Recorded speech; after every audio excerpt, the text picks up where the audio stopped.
Good morning, everyone, and welcome to the Audit, Governance and Oversight Committee meeting for the 7th of December 2023 at Severn Park. So I'm going to start by asking for apologies for absence. Amanda? Thank you, Chair. So we've got apologies from Councillors Riddle, Stansfield and Goggin. Thank you. Item 2, which is the emergency evacuation procedures, which is going to be led by the Assistant Chief Fire Officer, Steve. Yeah, good morning, members. There's no planned fire alarm this morning, so if one does go off, it's going to be a real event.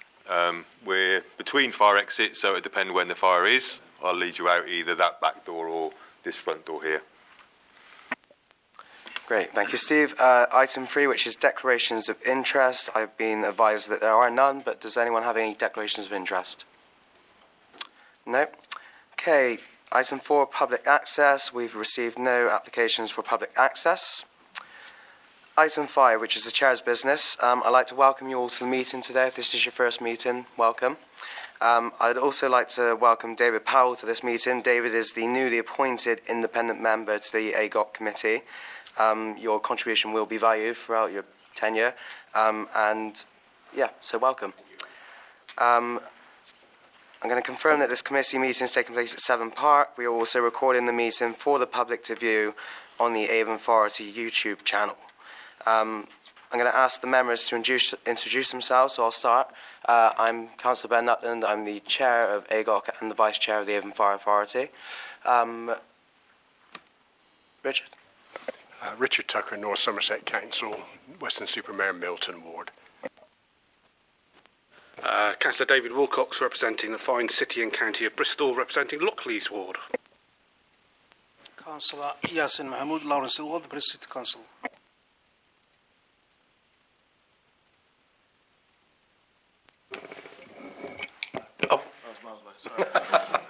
Councillor Martin Williams, North Somerset Council, Custoe Ward.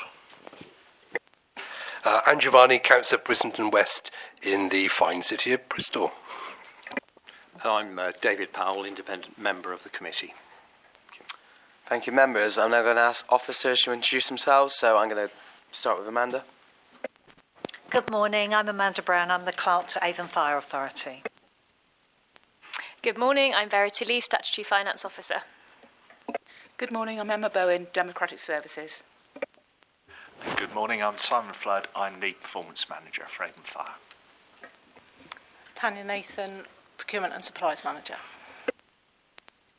Good morning, Luke Hazard, Head of the Service Improvement Team. Good morning, Mandy Peskett, Collaboration and Partnerships Manager. Vicky Gould, RSM, Internal Audit. Good morning, Scott Ward, Corporate Assurance and Planning Manager.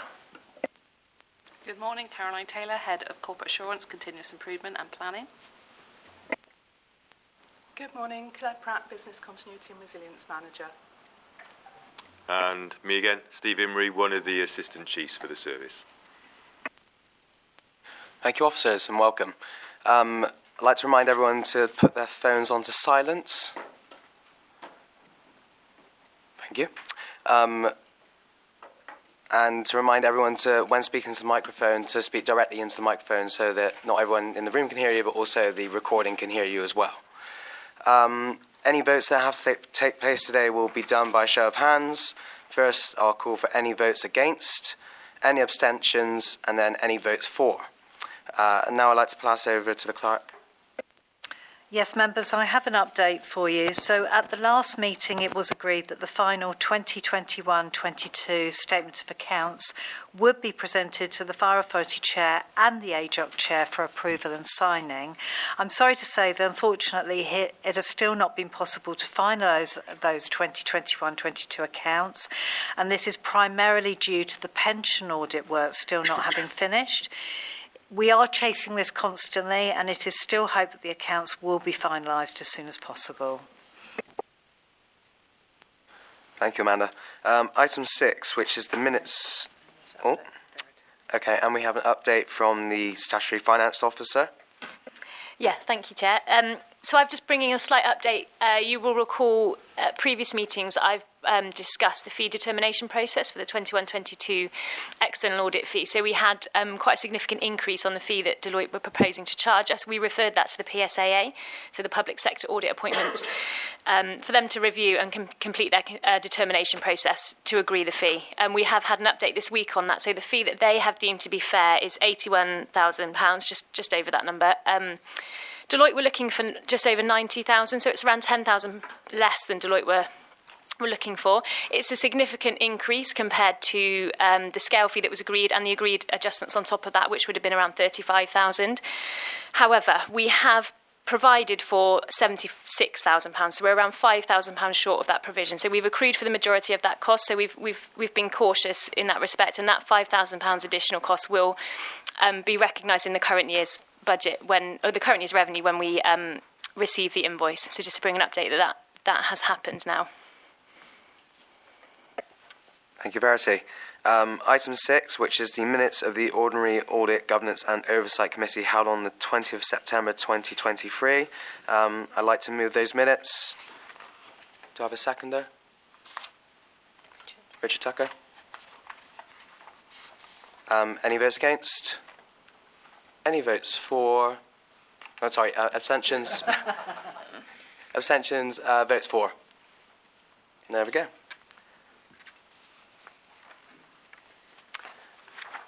Okay, so item 7, which is the Internal Audit Report and Progress Report 23-24. RSM to present. Thank you, Chair. Do you want me to do the progress report first? Because in the pack, the health and safety report is first. Yeah. Yeah. Go for that. Hang on, so yes to progress report first. Okay, cool. So, apologies. So our progress report sets out progress against the internal audit plan for 23-24 and sets out that we have issued 2 final reports, which we will go through today. There is another final report that has been issued since the papers were submitted, so that will come to the next meeting, and that's the annual financial controls audit. We've also set out the timetable for delivery of internal audit report and of the internal audit plan, and you'll see that there's a data audit which is being requested to replace the prevention audit. So we originally had prevention in the audit plan for this year, but because of the HMICFRS inspection and the outcomes and everything that's being worked on there in prevention, we didn't want to duplicate. So we're looking for committee approval to change that prevention audit and replace it with a data audit. So looking at performance and data quality. So I'll just pause there. And I don't know if any of the officers want to add any more information about why we've suggested the data audit, but looking for committee approval for that. Well, the data audit's not been done for a couple of years, so we do feel this is a good time to look at the data. We'll obviously use that to make a lot of decisions going forward. And we've also had a new fire standard come out on data management as well, so it would provide us an opportunity to look at both our KPIs and how we're performing against that fire standard. Just for members, in case you're struggling to find this in your papers, so it's page 40 of the bundle, which is page 4 of the progress report, sets out the internal audit plan. It does set out at the bottom the data audit is the replacement for the prevent audit, yes? And date for that, target dates to be confirmed. So the prevention audit was meant to take place in January, so as long as Simon's happy with that, we'd be looking to well, definitely in quarter 4. Anyway. Okay. Okay, do any members have any questions on this item? Richard? Yeah, thank you, Chair. I just noticed something on page 23 or page 4 of the actual appendices, and it was about the contaminants working group. I picked up that it's stated that there were irregular meetings. It wasn't sort of in accordance with the terms of reference. Richard, I think we're going to come to that report next, so we're doing the progress report first. Okay, is that all sorry, right? I thought it was all on this. Can you hold that thought? Sure. Yeah, no worries. Thank you. We will come back to you, okay? So any questions on this report? On the progress report? No? Okay. So if we go on to the health and safety, the health and safety contaminants reports. Sorry, Chair. Can I just do a few more bits on the progress report? So yeah, I initially paused to ask around that there were no kind of issues with the replacing the prevention audit with the data. So just to follow on our progress report, we do follow-up work now on an ongoing basis. So we used to do an annual follow-up audit where we'd look at last year's internal audit actions and make sure that they'd been implemented to address the risks identified. But given all of the work that Caroline and the team do on their tracking, we thought it would be more valuable to give you regular updates to this meeting. So Scott will present the audit tracker report later, but just to confirm that we validated those actions that are being reported to you as implemented, as having been implemented. So that's your independent assurance that that action taken has had the desired effect, and we've seen the evidence of that. So that's our follow-up work, and then you'll see that we've appended a benchmarking report to our progress report. So this sets out the findings of all of our emergency services clients across RSM's internal audit client base. So it does include police in that, and the fire and rescue services, and it looks at the assurance opinions given across the year in the audits and the categorisation of the findings. So I won't go through it in detail, but the opinions do look slightly higher than the benchmark, but I think that's two factors. Is that we're quite good at focusing internal audit in the areas where you know there might be concerns or you want assurance needs. So that's always going to mean that you're not going to have loads of green audit reports. And if you do have loads of green audit reports, then it's not an effective use of internal audit. But also, as we've been benchmarked over the whole emergency services client base, a lot of the police audit plans have more audits in them, so that will skew the percentage, as we tend to have 4 or 5 audits in this audit plan. But I'll take any questions on the progress report, the benchmarking report, and then we've put our sector briefing on the end as well. Sorry about all the papers. Okay, any questions? Can I just ask one out of interest? You said the police have more audits. What's the comparison? How many do they tend to have in an audit year? The police audit plans that I've worked on in the past would probably have about 10 audits. Thank you, that's helpful. Okay, so we have to do the second part of that report now, which is the Health and Safety Contaminants and Equipments report. Vicky? Yeah, thank you. So, yeah, this audit was undertaken on health and safety, focusing on fire contaminants. And the scope of the review was to look at the kind of policies and procedures that you've put in place, the staff training that you've put in place. We looked at the governance around the research that was done kind of back in 2020, and now the contaminants working group and the governance and action tracking around that. But we also undertook some station visits to kind of walk through with firefighters kind of what their processes are, to look at the estates, to look at to get feedback from them on what they're doing around managing fire contaminants. So you'll see that this is a partial assurance opinion, so it's one of our more negative assurance opinions, and we've agreed 6 medium and 1 low action with management. Just to give some background on that, we've done this audit at another fire and rescue service and have very similar findings, so in terms of benchmarking. But also in our conclusion, I hope it pulls out that whilst this is a negative assurance opinion, we can see that a lot of work is being done, that Avon Fire and Rescue Service, want to be leaders in this area, and that a lot of progress is being made. I think the thing that swayed it for us was when we were out on station, it's just seeing that the work that you've done so far hasn't yet had the full desired impact. So some of the feedback that we got, and also around the governance and the action planning, could have just been improved, just to see that flow through of kind of what you said you were going to do and tracking it and that action planning process. So, but I know that this audit was undertaken in July, so I think there is progress to be reported back to you by officers. So I will hand over for any questions, or if Steve or Luke want to come in. Just check. Any questions before we pass over to... Richard had a question. Oh, yeah. There we go. Might as well finish off, shall I? Sorry, I jumped the gun before, wasn't it? It was on the contaminants working group, and you've kind of touched on it already there, Vicky, and it was, I picked up that the irregularity of the meetings was something that was mentioned in there, and the cascading of information, passing it on down.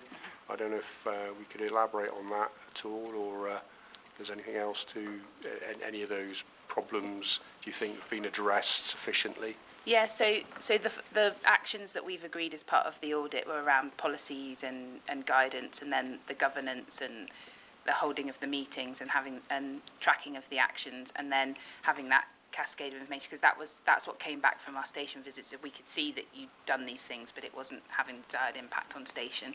But I think it might be better to pass over to Luke, because he can provide an update on what's being done since the audit. Yeah, good morning, members. Just to put some context around it, and provide some assurance, really. I'm the project lead for the National Fire Chiefs Council on the National Contaminants Project. That puts me in a very good position to understand the national project and then filter that through down into our members and our firefighters. And when we look at contaminants, we're not just looking at our firefighters, we're looking at everybody who would use a service building with Avon. So that's our vehicle technicians in our hubs, members of the community, because that risk can spread from area to area. So the national project will finish this time next year. And there has been a wave of academic literature from scientists and health professionals in the last few months around their determination of the risk to firefighters in terms of cancer. That risk is always going to be there. The project's desire is to make that a much more tolerable risk, and in Avon we are kind of leading that nationally, understand and accept the findings in the audit, but over the last few months we have put measures in place to make sure those measures are being filtered down through, and one of the actions we've got is for a robust training plan to be implemented by March next year. What I am mindful of, and we've got to accept and try to change, is the culture around fire contaminants with some of our firefighters. It seems to be common practice and accepted that to be dirty, covered in black fire contaminants, is kind of acceptable in the way it used to be. We really need to change that mindset, and that's through education, really. And that is part of our package that we're going to deliver from March next year. I'm going to go Andrew and then David. Thank you very much, Chair. Yeah, obviously the health and welfare of our firefighters is the most important issue, really, isn't it? So obviously we need to get on top of the problem of contamination. I went to Temple Fire Station yesterday. I didn't notice a poster, with advice to fire crews. There might well be a poster there, but I didn't see it. And we've talked about how we're going to roll out a training programme, which I think is fantastic. But what I think we probably need to do is to have a kind of checklist system. So when crews come back to the station, there's a checklist. Have you done this? Have you done that? Have you had the shower within the hour? Have you decontaminated your boots and helmets, etc., your breathing apparatus? Have you done it? Tick, yes. Okay, go back, have a drink or whatever. And I think just by offering people training and by putting posters up, it's a bit passive. It's not really active enough. We need to be kind of making sure that the crews are following the correct procedures. I don't know if you have any comments on that. Absolutely, yeah. And that is part of the project we're delivering internally and nationally as well. So, ironically, I was at Temple yesterday, and being in my role, I went to the engine house and the kit bay, and there are actually decon posters up on the wall. They're not very big, but they are there. And we're also starting a period of thematic reviews. So that would be for middle managers and station managers to go out during and post-incident to ensure and quality assure against measures being followed at the fire ground, and then when they get back to station as well. I was also surprised to learn that firefighters are responsible for cleaning some of their own equipment, and I'm pretty rubbish at cleaning. So, I mean, is there a technique that the fire crews have to learn how to clean their equipment properly? And again, are we sure that they're following that procedure? Because, obviously we need to get rid of all contaminants as quickly as possible. Yes, so the assurance method will be done through thematic monitoring, and only yesterday we sent out a service-wide service delivery memo on how to clean yourself, your equipment and your breathing apparatus set as well. So that went out yesterday as part of this audit. David? Thank you, Chair. Councillor Varney has eloquently asked my first question that I was going to pose, but thank you very much. On page 26, we talk about the hot fire training issues. how many firefighters have not been through this course over the scope of 2 years? I'm trying to gauge the scale of the issue. Please. Apologies, I don't have the figures to hand, but it is a requirement that every firefighter carries out a BA requalifier every 2 years, and I'm led to believe, if we're not 100%, we're very, very close to it. That's gratifying to hear. Is that included in the training report that sometimes comes to this committee? I would have to lean on other officers to answer that question, I'm sorry. Just trying to remember if under the new terms of reference, I don't think it is a separate report. So I think, but it's, we can have a look at it as a performance metric generally, because we do have a performance report. But I'll make sure that we get the stats to you, David. I'll take that off. Great, thank you very much. And on page 28, we talk about the contaminants working group. And I notice it's led by a station manager. Does it need to be led by somebody slightly more senior until it's out of partial measures, please? I think the important thing is that I have the strategic oversight at area manager level. I'm in constant communication with the project lead, the station manager, so we work very, very closely together. I wanted to empower him to help deliver that project itself. He's very keen, he's absolutely passionate about the subject and firefighters' health, so I think it's best placed as long as I offer that strategic oversight.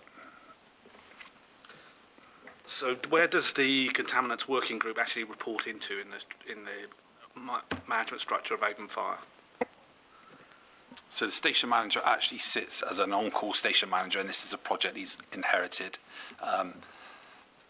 The project actually sits within service delivery support. Right. And that's represented on the senior leadership team? Yeah, ACO Richard Welsh sits on the SLT and SLB. Yeah. Excellent, thank you.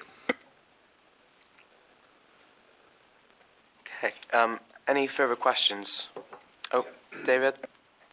Thank you, Chair. Just briefly on page 32, there's reference to firefighters raising improvement points. There's no management response to that, I believe, because it's in the appendix, but I just wondered, Chair, has that been taken up and will that be taken up?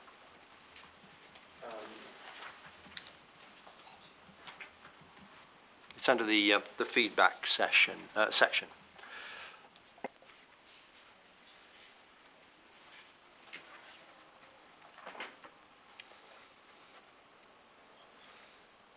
suppose it's a question for Vicky. So you were at these sessions. Did you record that feedback, and has it been passed on for it to be actioned? Yeah, so the reason this feedback is put as an appendix to the report is because when we look at kind of internal control, we look at how effective your controls have been, and this was where our opinion swayed, because we could see you were doing things, but from speaking to firefighters, it hadn't quite had the desired effect. So this was fed back as part of the debrief, and this has fed into the comms and the action plan that the team have worked on since the audit.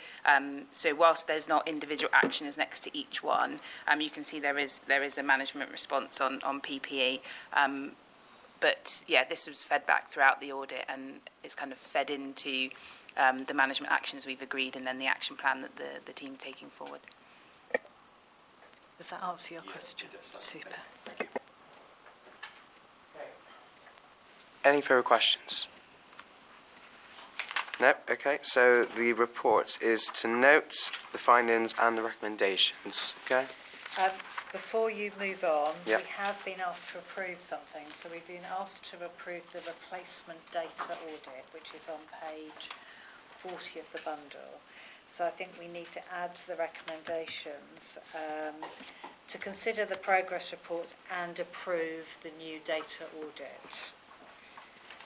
So is everybody happy for me to insert that into the recommendations? So the recommendations now say the audit committee is asked to consider the internal audit report, the findings and agreed management actions for the health and safety, contaminants and equipment audit. B, to consider the progress report and approve the new data audit, and that will be in Q4. And then C, to note the emergency services benchmarking report. So because there's a decision there, I think we should have propose a seconder and vote. Okay, well, I'm happy to propose it. Do I have a seconder?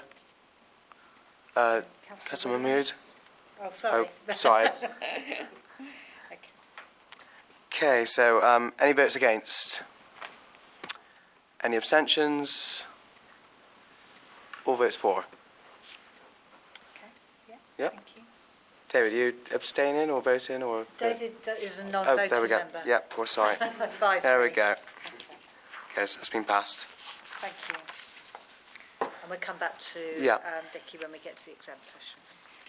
Okay, so item 8, update on the internal audit recommendations. Scott? Thank you, Chair. Good morning, members. This report has one recommendation, which is to note progress made against the internal audit recommendations and management actions. If I can ask members to turn to Appendix 1 on page 72. You will see there are tables providing a summary of progress for the internal audit actions from 2021 to date. For the year 21 to 22, out of the 51 actions, 41 have been completed, 7 actions have been superseded, and 3 actions remain open. For the year 22 to 23, you'll see that there are 28 recommendations, 22 have been completed, 1 action has been superseded, and 5 remain open, of which 4 require an extension. And the third table at the bottom captures actions for 22 to 23. So that includes those from the IT cyber risk review, which will be presented today, as well as the health and safety, contaminants and equipment audit. Due to the timings for finalising these audit reports and the committee meeting deadlines, these actions will be included in the next update to this committee. So turning to page 73, Appendix 2 provides a summary of progress against those actions for 21 to 22 which are still open. And likewise on page 77, Appendix 3 gives you a summary of progress against those actions for 22 to 23 which are still open. Moving on to page 78, so you can stay with me, the 2 operational assurance actions have been completed, and these are pending independent review of evidence. These include updating the service's standard operating procedures in relation to station audits, and this is to ensure quality and consistency of audit reporting and evidence capture, as well as ensuring that timelines are adhered to and performance is effectively monitored. There are 4 actions which have required an extension. So on page 79, you'll see action OA4 from the operational assurance audit. And this requires a short extension to complete this action. Most of the work has been completed in terms of updating our station reference guides and procedures, and the design work is nearing completion. Once that's done, a service-wide memo can be sent out to complete that action. And finally, you'll see on pages 79 and 80, there are 3 health and safety injury management actions that require an extension, with this date to be agreed and confirmed by the SLT. So that is my update then on progress with implementing our internal audit actions. So you'll see positive progress has been made in completing the work that we've set out to achieve. Does anyone have any questions on these actions? David. Thank you, Chair. I've got 2 questions, or 1 question and a statement. One is a jargon buster. So I know what SOP stands for, Standard Operating Practice, but what does the H7 after it stand for, please? I think perhaps operational colleague might be best placed to... It's just a referencing number. So there's a suite of standard operating procedures. And it's called H7? It's called H7. There's no other definition for it. No conspiracy. No. No, I'm sure there's not. I just wanted to understand why it was called H7. Yeah. My other thing is a statement about why the cyber IT risk review is exempt, because it's... I support it being exempt because a lot of the discussions around that will be expose Avon Fire and Rescue to security flaws and hacks that we don't want the general public to understand. But I can assure the general public that the item will be vigorously discussed during the meeting. Okay. Obviously, you know, in terms of whenever we hold these meetings, we want to make sure that we are transparent and that we are as open as we possibly can. And in terms of our discussions between members, we make sure that we have a full, robust discussion on any subject.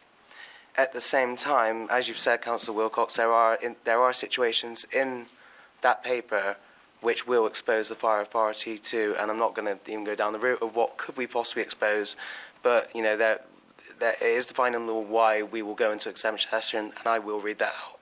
Sorry, my voice is going. Before we do that, so I don't know if Amanda wants to further expand on that. Just happy to clarify the exemption that we've applied, really. So you can't just decide something goes into exempt. It has to have a specific exemption applied, and that's under Schedule 12A of the Local Government Act 1972. And the one that applies, in my view, is paragraph 7, which is information relating to any action taken or to be taken in connection with the prevention, investigation or prosecution of crime. Clearly, cyber risks, it's all about prevention of crime, and any vulnerabilities that are identified publicly could make us vulnerable. So my view is that exemption does apply. Thank you, Amanda. So do we have any further questions for Scott? No? There we go. So I don't think there's any need to vote. This is just note the progress made. Yeah. Thank you. Okay, so that takes us on to item 9, which is the annual statement of assurance 22 to 23. Caroline? Thank you, Chair, and morning members. If I can ask members to turn to page 81 of their packs, please. You will see this paper is coming to you for a decision, and that decision is for approval and then publication of the annual statement of assurance and recommendation that the Chair signs the statement. If I can ask members to turn to page 85 of their pack, you'll see the annual statement of assurance as Appendix 1. The statement of assurance is a requirement for fire and rescue authorities in accordance with the 2018 National Framework Document for Fire and Rescue Services. The National Framework Document sets out the government's priorities and objectives for fire and rescue services, and the annual statement of assurance document in front of you provides assurance to the public and government on Avon and Fire Rescue's governance, financial and operational areas. This is an annual document that has to be produced and published by the 31st of March in respect of the previous financial year. Therefore, the draft statement of assurance for the year 2022-23 is provided for your consideration and approval, so it's a backwards-looking document. The statement is split into the 3 key areas of governance, financial and operational, which is in line with the guidance on producing a statement of assurance, but also provides an overview of HMI, His Majesty's Inspectorate of Constabulary Fire Rescue Services, fire standards and the current challenges and future improvements. The statement's main purpose is to provide assurance that we're meeting the expectations set out in the national framework, and to gain this assurance, managers across the service have provided updates on how we are evidencing that we're fulfilling the requirements of the national framework, and the service leadership team and the service leadership board and the monitoring officers have reviewed and considered this report, so just provide the assurance that it's been through that robust process. As you will note, there is an executive summary on page 86 of your packs, which is concluded under bullet point 1.4 that the service has due regard to the requirements of the Fire and Rescue National Framework for England, and no significant gaps were identified where we're not having regard for that framework.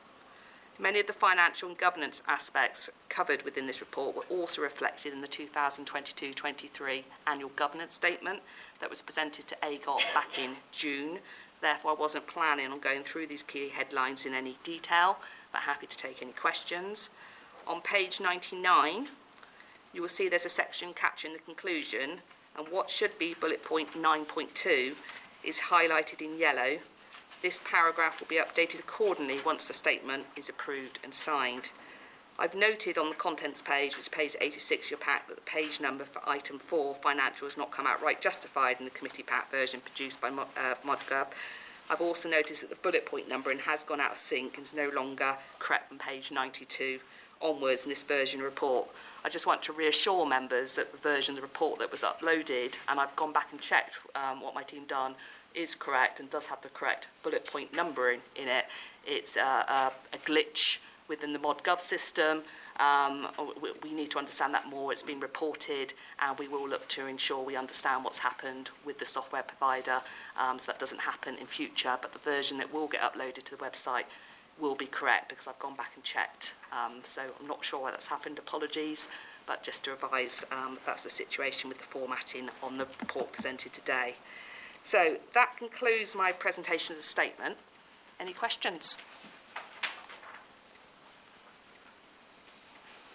Councillor Wilcox. Thank you, Chair. Cutting to page 99 of the big report, or page 15 of your document, paragraph 8.1 or 4.55 as it's called here, talks about additional savings of £2.5 million, and that Avon Fire and Rescue is undertaking an efficiency review programme. When will we hear about this review programme, please? So we have a paper going to Policy and Resources Committee, which is the correct committee to deal with resources. So we're looking at the budget shortfall options that you last considered at the last Fire Authority meeting, which is where the Chief made recommendations about how those savings could be made to reach a balanced budget.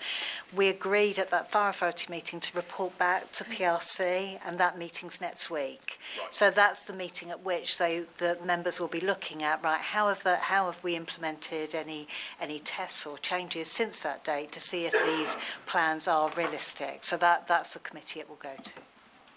Are those papers available to the public yet? Yes. No, in fact, yes, they were published yesterday. Was it yesterday or the day I look before? forward to reading them. Yes, Tuesday. Sorry. So, yes, you can access them online.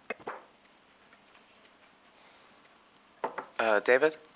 Yeah, just very briefly, Chair. Reference was made to this being reviewed by internally, and I just wondered for committee just to have that assurance that it's gone through internal testing before it comes here, just very briefly what that process was, and did it change anything?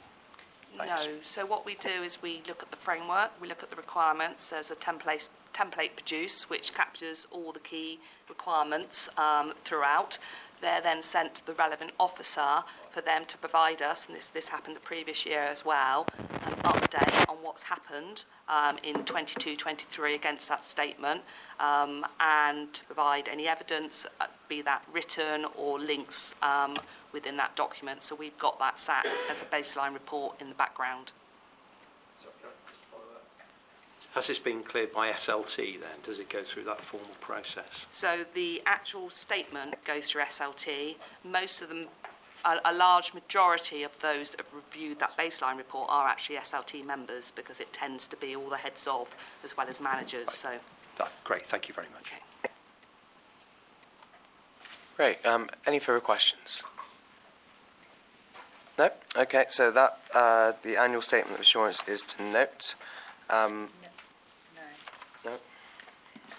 Recommendations are to approve the annual statement of assurance for publication and to recommend that the chair, you mean the Fire Authority chair, I'm guessing? Yes. Signs the statement on behalf of the full Fire Authority, so you need a proposer and seconder. Yeah. Okay, so I'll propose that.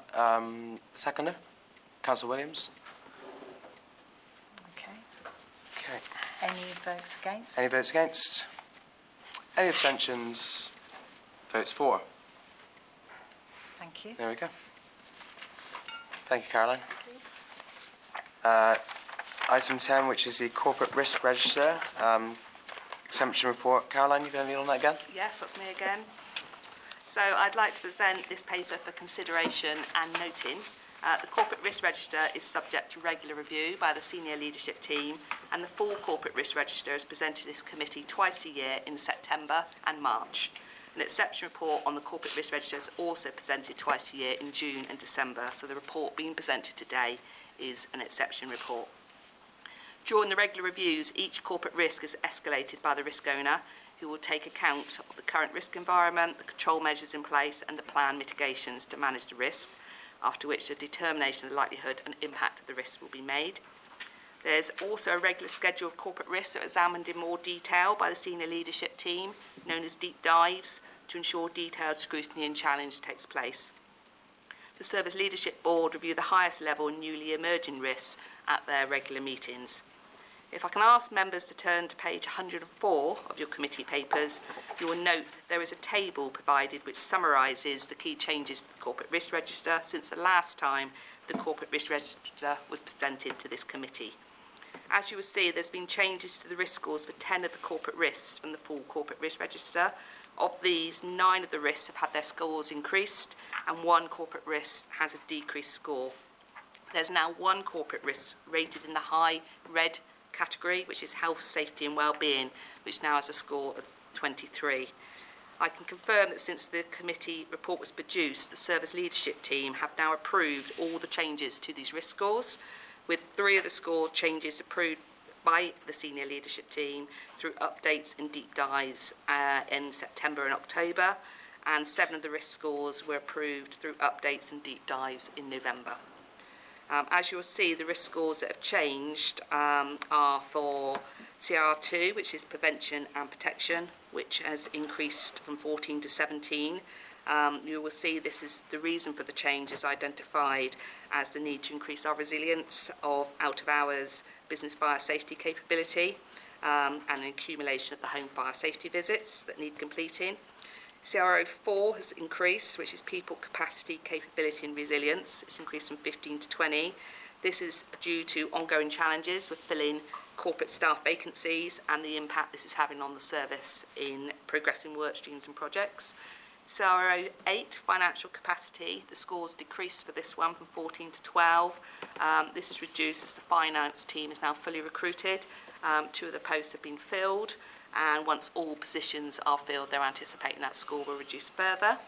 CR12, cybersecurity, has gone up from 13 to 15. This is due to an IT health check and the IT cyber risk review audit, highlighting areas for improvement, and obviously we'll hear about that risk audit later on. CR13, loss of IT systems, has gone up from 8 to 13. This is also due to the IT health check, including a review of the service software and hardware, and planned updates and patches have been identified to mitigate this risk over coming months. CR14 has also increased from 18 to 20. Although we've got plans to strengthen a lot of our governance arrangements, the risk scores increase for multiple reasons of factors, really. We've still got the delay of external audit of our statutory accounts for both the year 21-22 and will be the year 22-23, and our value for money. We still need to have a digital corporate risk management system.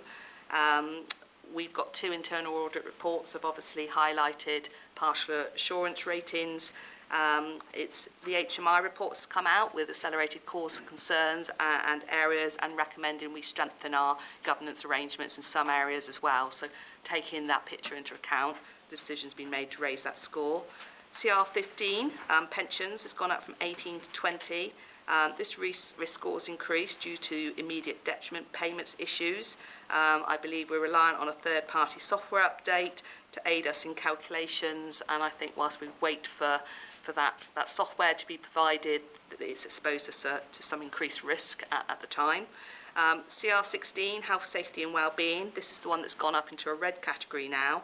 This is due to staffing challenges impacting on the work streams within our services health and safety area. We have, however, got a mitigation in place. We've got an external consultant coming in, carrying out a gap analysis at the moment of our health and safety compliance, and from that we're looking to have an action plan put in place to strengthen that area going forward. But the raise in risk score recognises that we've got these staffing challenges at the moment. CR17, building asset condition and physical security. The risk score has increased due to ongoing work to enhance site security, building work required at Bath Fire Station, and there's some uncertainty regarding the rack at 2 sites. We also were waiting for a replacement head of estates because there was a vacancy there as well. And finally, CR18, which is business continuity management, the score has gone up.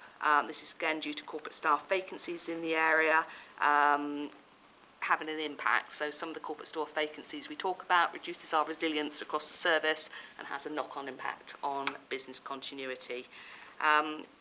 So that's a quick summary of the risks that scores have changed. no new risks have actually been added to the corporate risk register and no risks have been removed. There are 18 corporate risks in total on the full corporate risk register. And finally, just for reference, on page 107, you will see the risk scoring matrix we use, which is 5 by 5. And just bear in mind, sometimes when the score goes up, it's going up from sort of unlikely to possible, and that can have quite a big impact on the score, but it doesn't mean to say that the risk is actually pending, is still really high, hence we've only actually got one in the red category at the moment. So that concludes my presentation. Any questions? Great, thank you, Caroline. Councillor Tucker and then Councillor Mahmood. Sorry, I'm first on, sorry.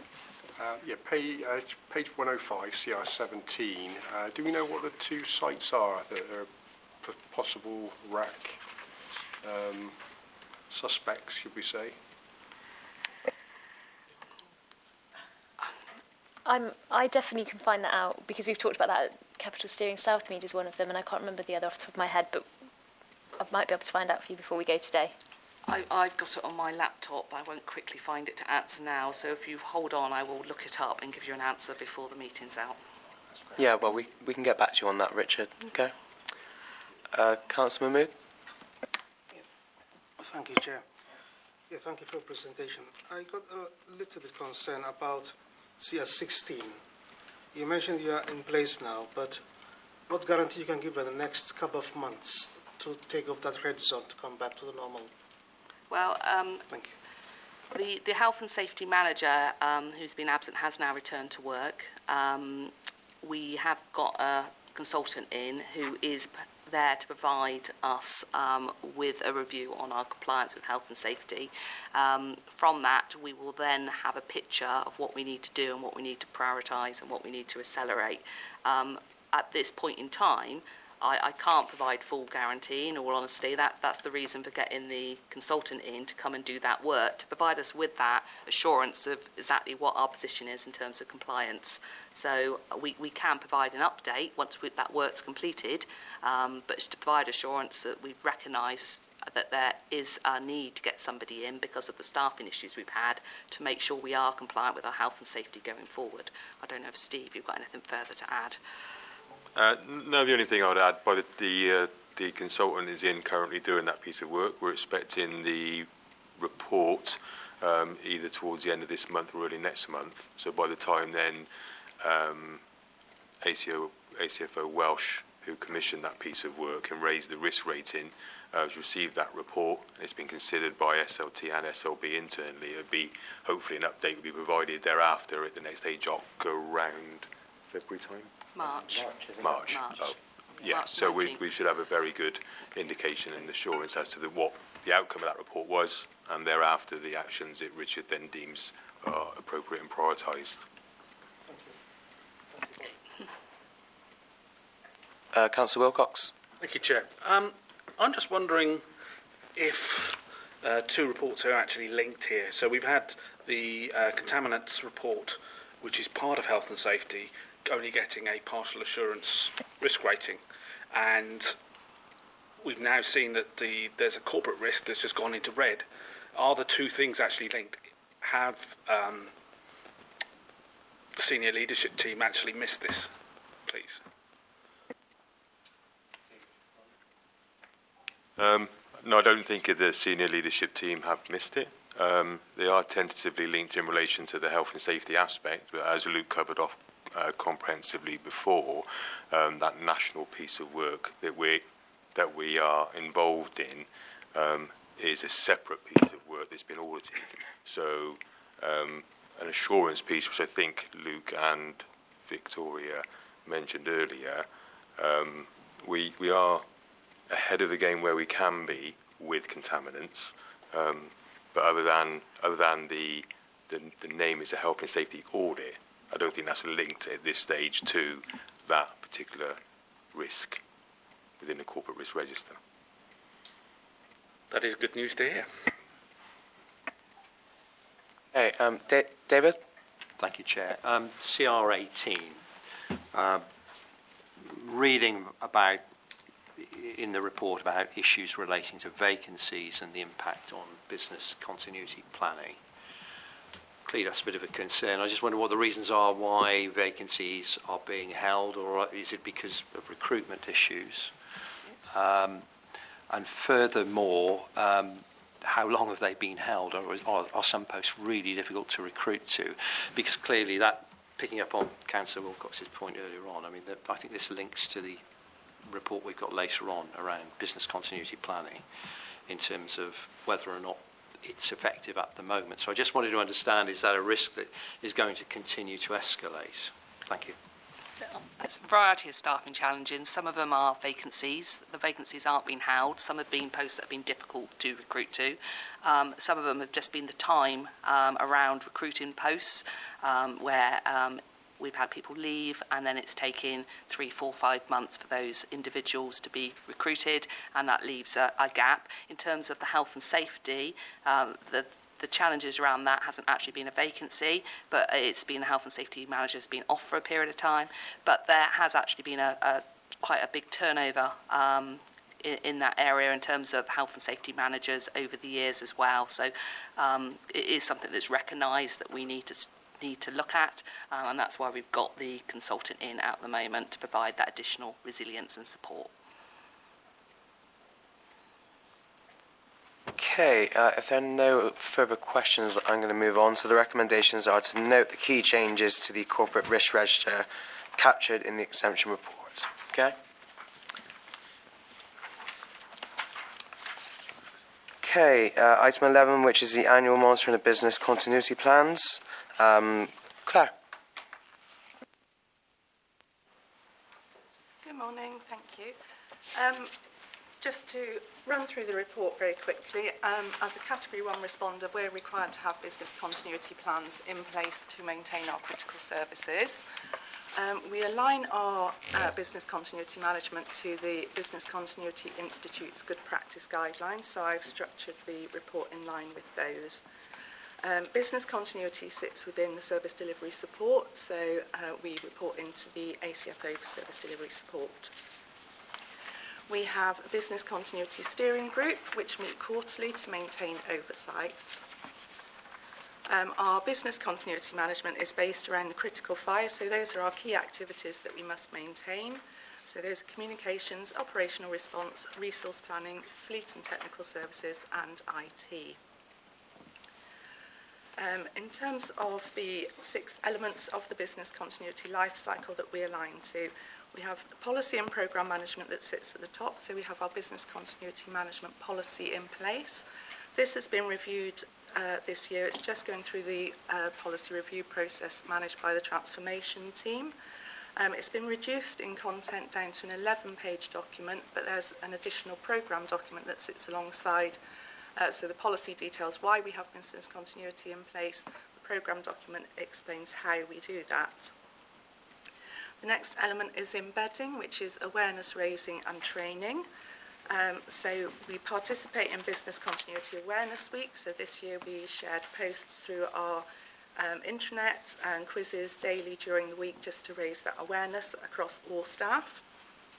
And then we also delivered resilience roadshows in September. These were delivered, last year was the first year we initiated this, and it was quite successful.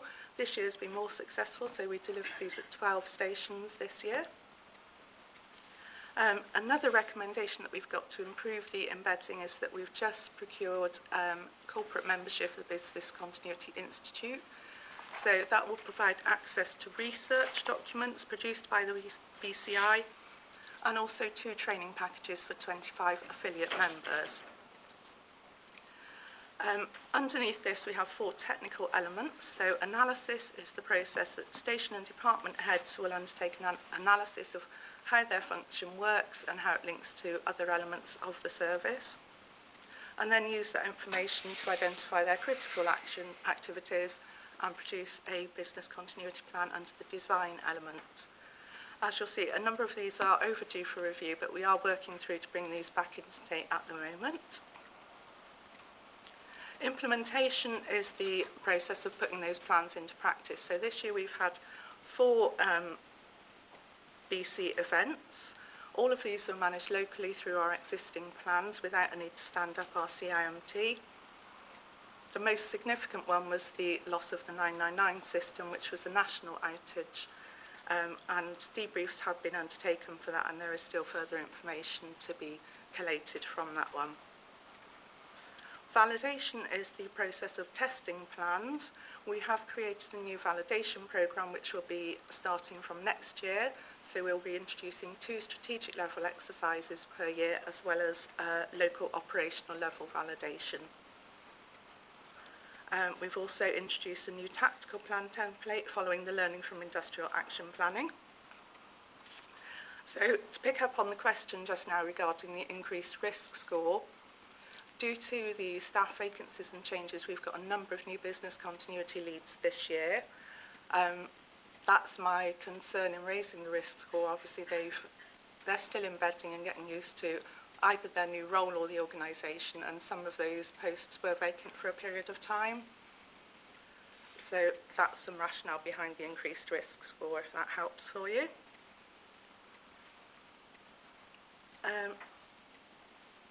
Just a separate issue, since this report was written, the Business Continuity Institute have actually updated their good practice guidelines, so new ones were released in November this year.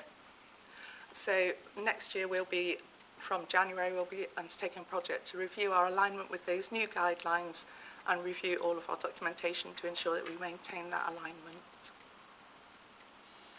Does anyone have any questions? David. Thank you. David. That was a really helpful presentation because I had quite a few questions, and Claire, you've answered most of it. So, because this is, am I right in thinking this is the first annual report and that's a requirement, is it, of the institute, or is this? It was included in the new terms of reference because we've had a committee restructure, and this was one of the recommendations of the governance review. Okay. It just strikes me, Chair, this is absolutely critical for the Fire and Rescue Service, and I don't want to create more work for Claire at this particular time because I can see you've got issues relating to CR18.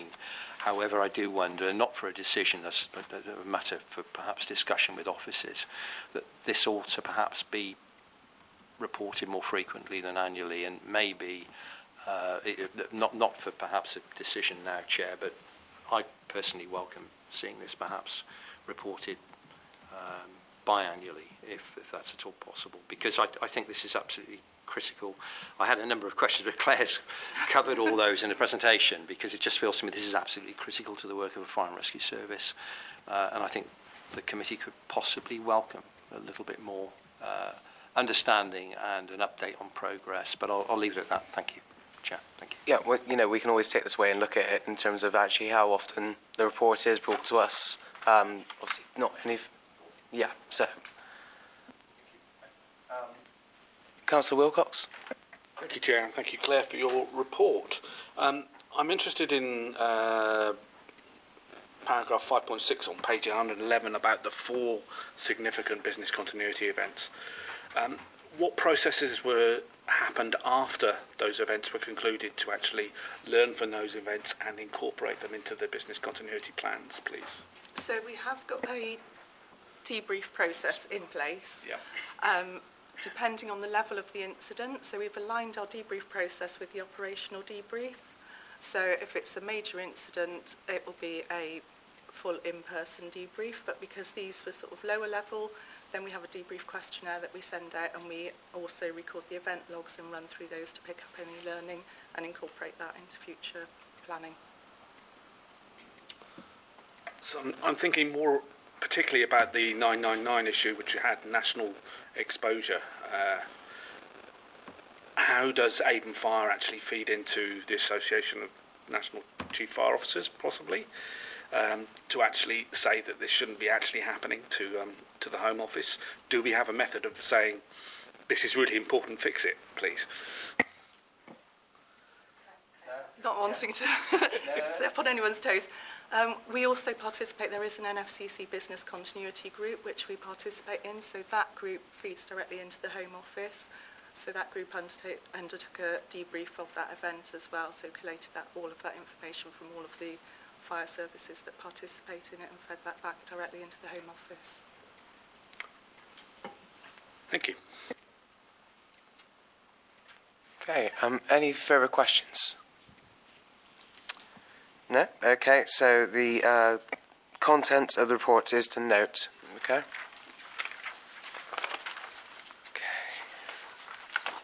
Okay, item 12, which is the performance report, current financial year to October 2023.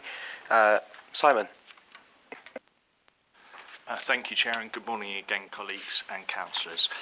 So the performance report in front of you is looking at the first 7 months of the current financial year, so that's April through to October. What we're asking the members to do is to discuss and improve the recommendations within the report. So what we do with this is we focus upon the areas of underperformance on the corporate metrics, and each of those has a recommendation from the metric owner about whether they are proposing that we tolerate the level of risk that the underperformance is causing, or they treat it, and if it has some explanation from each of those about their decision making. And what we're asking members to do is basically to agree with that discussion, or if not, to challenge us about why it should be different. So the report is supported as usual by 2 documents. The first one is Appendix 1, which is the scorecard, which is a list of all of our corporate performance indicators that we publish externally. And these are linked under our 7 key objectives of prevention, protection, response, resilience, improving the service, investing in our staff and transformation. You'll see that the performance is mostly good because the vast majority of the indicators are showing green, and we use a simple red, amber, green mechanism. If it's green, it is showing it's on target and meeting what we set out to do at the start of the year. If it's amber, it is close to target, and if it is red, it is over target. The second appendix, Appendix 2, is a subset of those performance metrics in the form of a more graphic war chart that we produce at Avon level with each of our stations. And hopefully, Councillor, if you were at Temple yesterday, you may have seen this display because we send them out physically to each of our stations currently. We're still working towards doing that in a more digital format, but at the moment it's paper and we send them out to them for display. And I believe they're still sent round to councillors by way of information in your role as champions. Okay, so moving on, looking at the areas of underperformance. So we have 3 of them which come under the prevention key objectives. The first one is about deliberate primary fires. What the area manager in charge of that is looking us to do is to tolerate the level of risk, and they provided a paragraph in there about the methodology and the things we've got in place to help us try and mitigate the risk of this indicator. But so what they're doing is they're proposing not to introduce anything additional to what we have got currently. The second one is about deliberate vehicle fires, and very similar. The area manager in charge of the metric has set out there the things we've got in place to mitigate the risk, and has given some kind of information about the fluctuation in the level of incidents that we monitor, and again is looking that we tolerate currently rather than introduce additional treatments. And as I believe if we said at the last meeting of the committee, though the numbers are off target, the numbers of incidents are still quite small, so it is not, I think, a big risk to us in the community currently. The next one was about completing of home fire safety visits, which is also under the prevention level. What the area manager here is saying is that we are looking to treat the level of risk, and we've got some information in the paragraphs there about what we are planning to do with regard to treating it. So what we're looking to do in summary is to improve and increase the number of referrals we get from our partner agencies about home fire safety visits, and also looking at the way that we administer the process to try and improve the speed and completion of the visits. Okay, and the fourth one that I wanted to highlight is under our protection, where there's a red indicator about the completion of high-risk premises audits. What the area manager is saying here is that we're looking also to treat the level of risk, and there is some information in there about why we're off target currently and what we're doing to try and mitigate that. as common with some of the other things we've talked about today, part of our problem with this has been about retaining our staff who are trained in to do this quite specialist work, and the area manager has given some information about that and what we're doing with regard to recruiting and training staff so that they can undertake those tasks. Okay. That is all I wanted to do with regard to the paper. Just two other quick things that I wanted to make reference to. So if you look on the scorecard, under the let's have a look. It is under the resilience section. We put our information about our sickness levels, and you can see that currently we are just over target, but also on the right-hand columns of the scorecard you'll see there's some information with regard to benchmarking that we do with other fire and rescue services. The information we had that was published at the time of producing the report was only at the end of Q1, so it was the first 3 months of the current financial year, but we've subsequently received the data for the second quarter, so for the first 6 months of the year. And what I'm pleased to report to members is that Avon Fire and Rescue Service is benchmarking favourably compared to other fire and rescue services. 30 of them submit data to the National Fire Chiefs Council for the benchmarking report, and Avon were coming out as the 7th least shifts and days lost to sickness, so well under the average figure. So though we're slightly off target by our own metric, we are having good progress when we compare ourselves to others, which is an important way of understanding whether our performance is good or not. And the other thing I just wanted to raise with members, some of you have been on this committee and its predecessor a number of times will remember that we have had problems with completion of performance appraisal reviews or performance development reviews, which is the annual review we do with our staff to track performance and assist them with their development.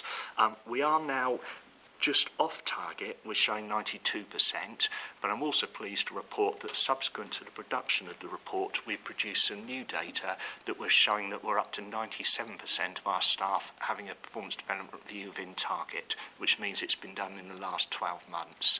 So testament to some of the hard work that is done, and also pleased to report that we have signed a contract to introduce a new digital system for the performance development review system that will be introduced next April. So it should help us to administer those without more intervention, which is currently what we have to do. Okay, I'll pause there. Thank you very much for your time. If there are any questions. Brilliant, thank you, Simon. Any questions? David? Yes, I wanted just to understand on the scorecard, the audits in high-risk premises, 88% compared to target completed, and then the home fire safety visits, that's 78%.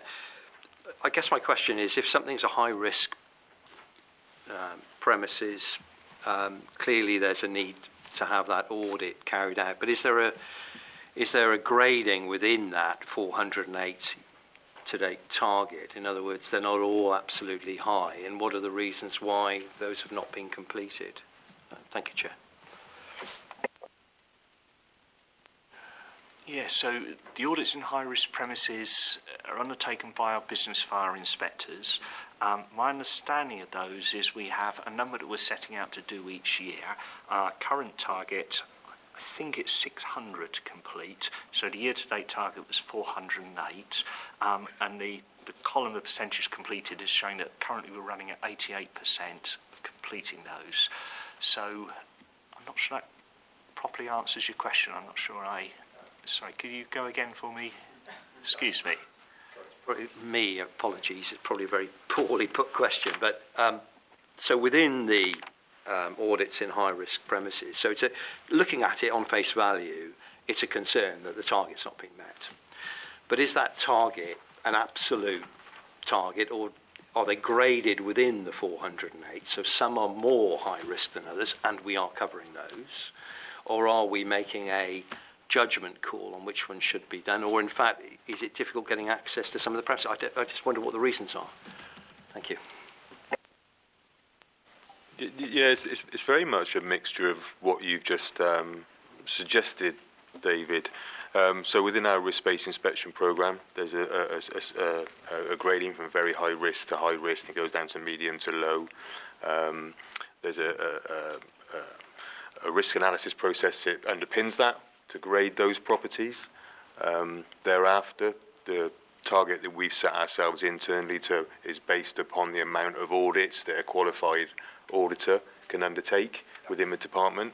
As is shown within the small narrative within the report, we've recently taken on 8 new members of staff. So they're at the very early stage of their development. They're not qualified to undertake audits. Our initial target was based on our department being at full complement and each auditor undertaking 10 audits per month.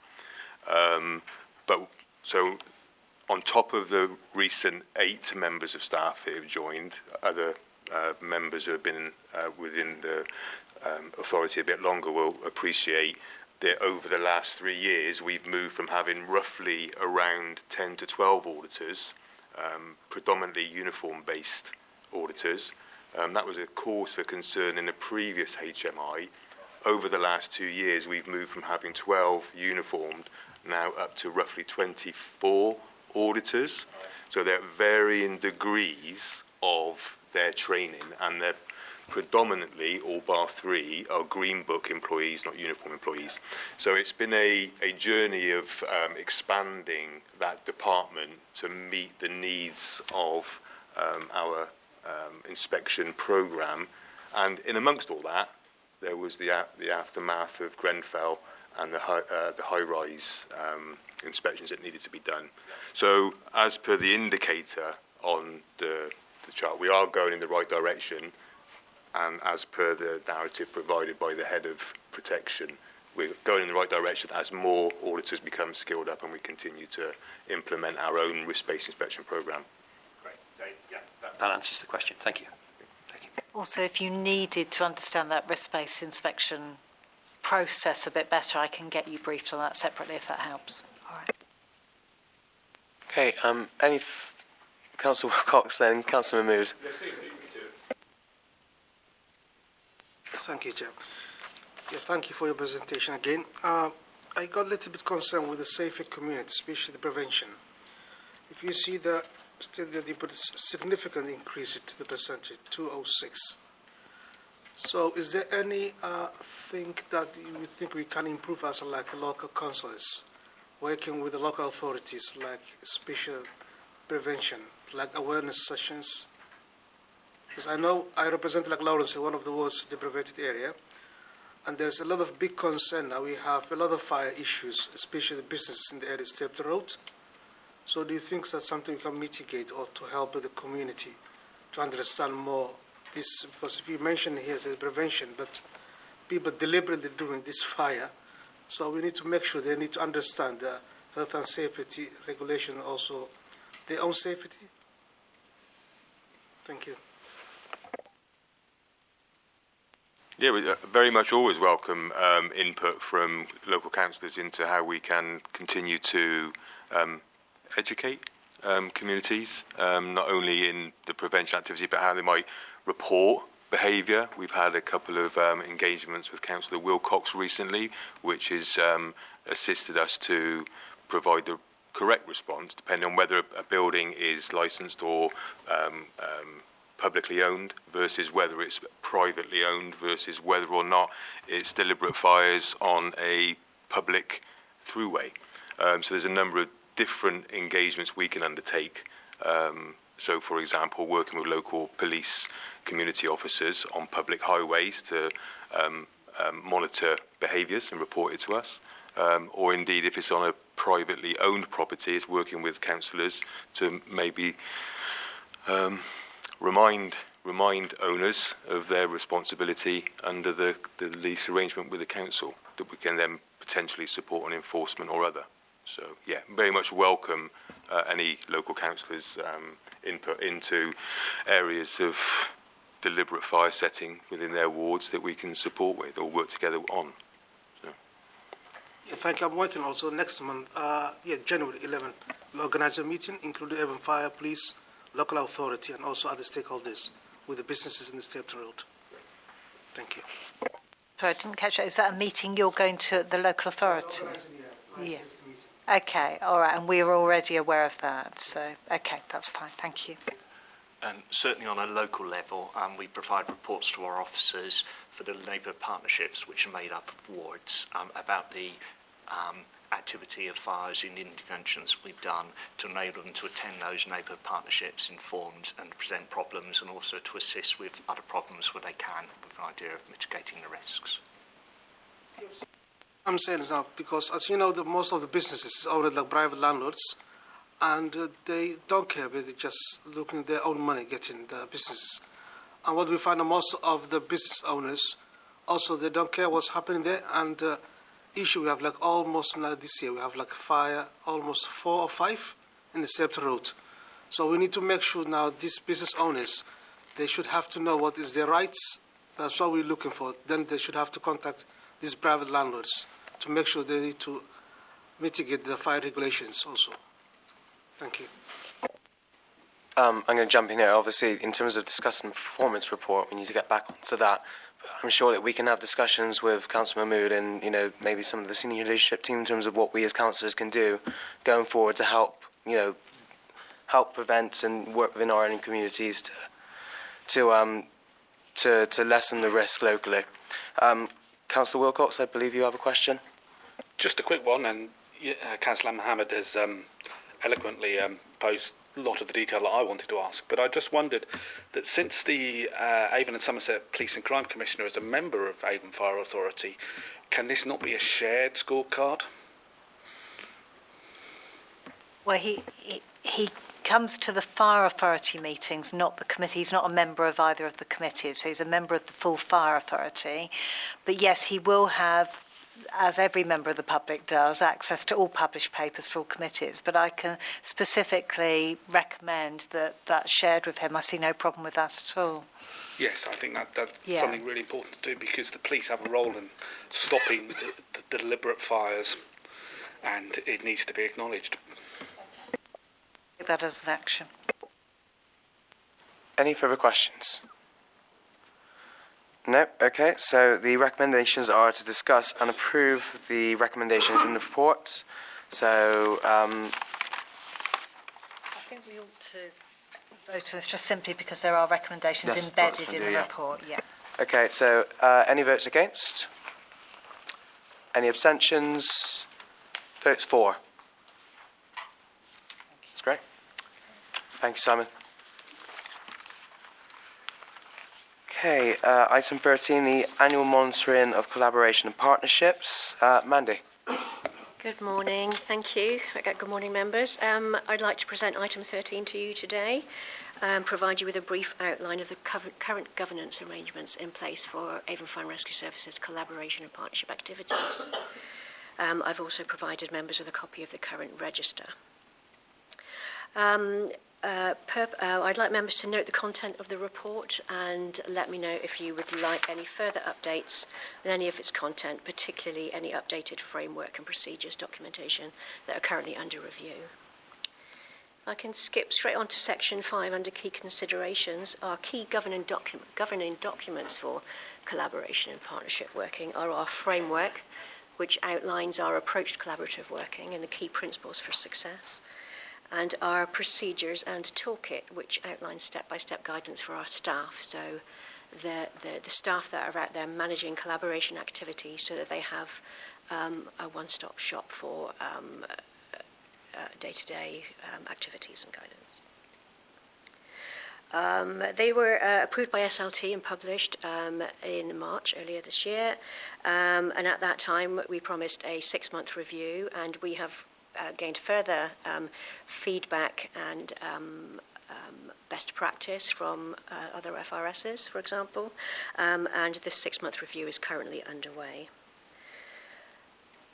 Moving on to key roles and responsibilities, a number of staff across the service are key in ensuring that our collaboration activities are safe and relevant. Myself, Collaboration and Partnerships Manager, so I manage all of the day-to-day activities across the board. Our collaboration leads are staff who are assigned to manage, to implement and or manage specific collaborations. Clerk and Monitoring Officer provides with legal advice. statutory finance officer and the finance team ensure that budgetary considerations are considered. Data protection officer takes care of, makes sure that our collaborations are legal in that regard, and the health, safety and well-being team similarly to make sure that our collaborations are risk-free or as safe as they can be. A key aspect of collaboration is evaluation, and we evaluate all of our collaborations on an annual basis. This is key to ensure that they remain relevant and that key documents, written agreements, risk assessments can be reviewed and updated at that time, and to ensure that benefits and intended outcomes are being achieved, and that any changes can be made to move the collaboration forward. All collaboration documentation is held centrally by me. This assists greatly with handover in the event of staff changeovers, of which there are many in the uniformed sector of the organisation. We record all of our collaborations and some of its management detail on the Collaboration and Partnerships Register. So that is available internally to all members of staff, specifically aimed at collaboration leads. So they've got access to where they are with key documentation and evaluations. Moving on to future improvements, 518. In the past 6 months, like I said, we have garnered some additional good practice from other FRSs, and we are part way through enhancing our guidance, our step-by-step guidance for leads. We are introducing an evaluation tracker, which is an online tool that collaboration leads can use so that they know where they are with their evaluation activities. We've introduced a reportable metric for evaluations in date or otherwise. A monitoring record so that collaboration leads can document collaboration monitoring activities between evaluation points. We've enhanced the reporting structure in that we've included 2 new levels of reporting.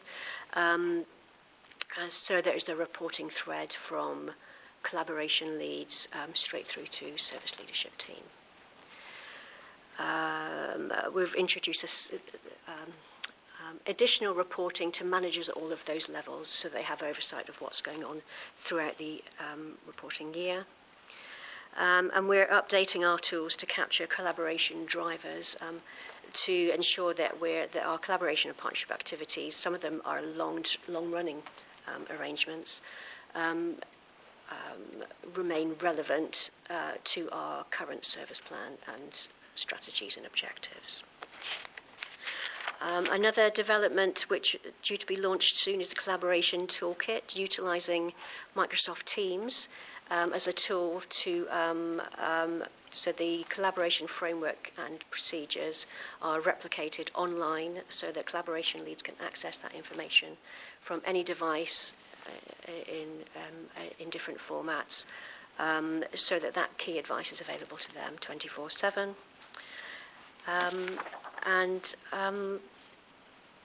That's the snapshot of the governance arrangements for collaboration and partnership activities.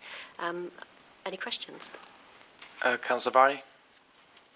Yeah, thank you very much for the presentation. Just on Appendix 4, under the evaluation management section, we're seeing a lot of red for the out-of-date evaluation report. That's obviously a concern because it's important to know, whether these collaborations are working well. And so what action can be taken to ensure we kind of get rid of this red? We are more than halfway past that into that further development. We have the tools, we have the knowledge. I'm now partway through embedding that across the organisation. So with staff having a better understanding of the principles of effective collaborative working and knowledge of the tools that are available to them, then those reds will start turning to ambers and eventually to greens. And we've started that work already. These new improvements, although they've yet to be published, we have been utilising them in the past couple of months.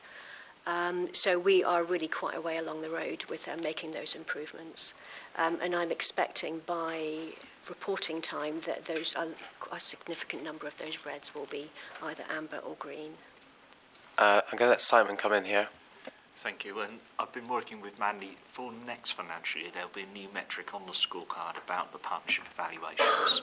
So that's being planned at the moment, and it went to the CS leadership team last week for approval.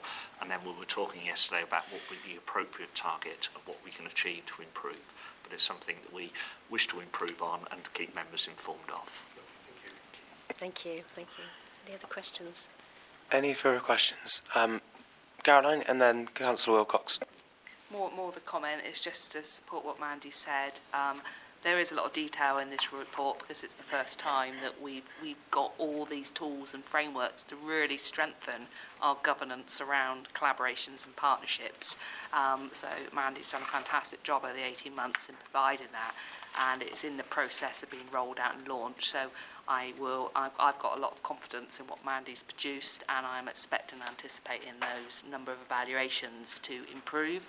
Now we've got, we're strengthening that governance, and we've got that visibility, and it will go on the scorecard, and there's reporting lines. So I just wanted to add my support, because that wasn't there a few years ago. So this is really strengthening our governance. Thank you. Thank you, Chair. I'm just looking at the list of collaborators from page 185 onwards. Avon Somerset Police is down as a partner on some of these collaborations, but there's no specific entry for Avon and Somerset Police, which I find slightly odd.